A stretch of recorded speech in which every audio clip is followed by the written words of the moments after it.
আপোনাৰ যদি কিবা এটা কাম কৰিবলৈ মনত প্ৰবল ইচ্ছা আছে, কিন্তু আনে কি ক'ব সেই ভয়ত আপুনি থমকি ৰ'বলগীয়া যদি হৈছে, তেতিয়াহ'লে আনে কিবা কোৱাৰ ভয়ত কেতিয়াও থমকি নৰ'ব।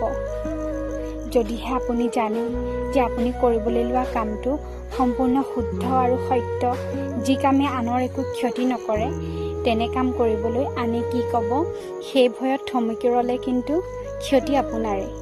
কাৰণ আপোনাৰ যদি কিবা বিপদ হয়, আপোনাৰ বিপদৰ সময়ত আপোনাক এষাৰ মাত দিয়াত, সহায়ৰ হাত এখন আগবঢ়াবলৈ সেই সমালোচনা কৰাসকল নাহে। কিন্তু আপুনি নিজৰ কাৰণে নিজেই কিবা এটা পদক্ষেপ ল'ব লাগিব। যদিহে আপুনি ভাবিছে যে আপুনি লোৱা সিদ্ধান্তটো আপোনাৰ কাৰণে শুদ্ধ, তেনেহ'লে আনে কিবা কোৱাৰ ভয়ত আপুনি কেতিয়াও থমকি নৰ'ব। আগুৱাই যাব নিজৰ ভাল কামেৰে, যাতে সেই কামৰ দ্বাৰা আনৰ উপকাৰ হয়।